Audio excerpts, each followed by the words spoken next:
I'm actually trying to remove. I don't know why this thing won't. I'm live, but it's okay. I'm live on Facebook right now. Anyway, I was talking to one of my neighbors. She walked up just as I went live.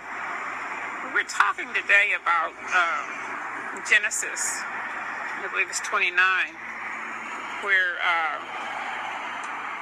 Jacob is being tricked by Laban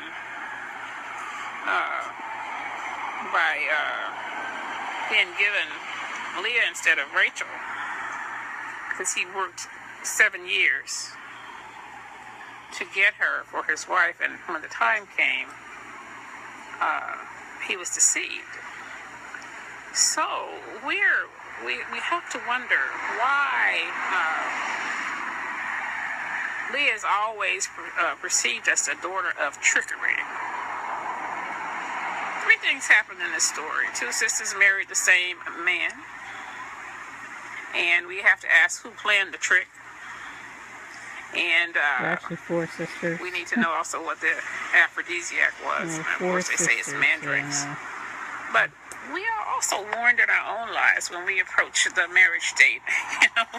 We are given warnings. And Jacob was also given a warning, because when he approached the well and he asked, did anyone know Laban? The answer wasn't a rapid response, but there was a delay and nothing good or bad was said.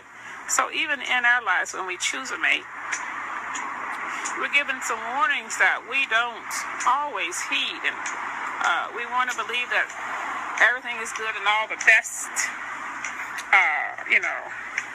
is entailed somehow entailed with the person that we choose. But it's not always right, the perception that we have. And sometimes we have to take a little time to look at that person, to make sure that we choose well. But we're so caught up in the beauty. Sometimes we're caught up in the money. And sometimes we're caught up in just the status of having the person that we want to be our mate. But we're admonished to wait. But in this particular instance, Leah is portrayed as being tender-eyed, and I tried to look up what that really means.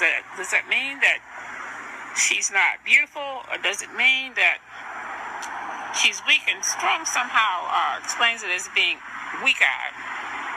But of course we know that she wasn't weak, because she produced 6 sons.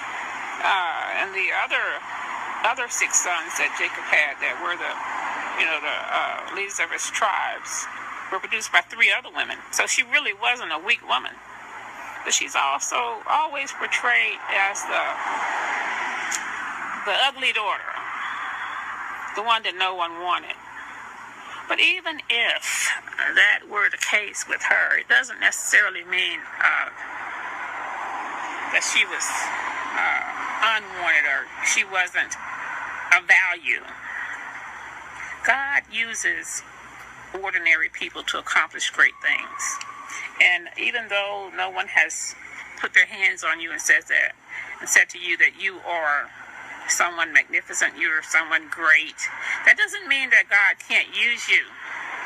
He can use anyone, the good, the bad, and the ugly, the weak and the strong. And so whatever your perception is of yourself today, it is my word to you that God can use you, because he uses ordinary people. And if we look at the entire Bible as a whole, we know that from Leah's, from this woman that no one wanted, when we look down the lineage of Jesus Christ, finally we will see that Jesus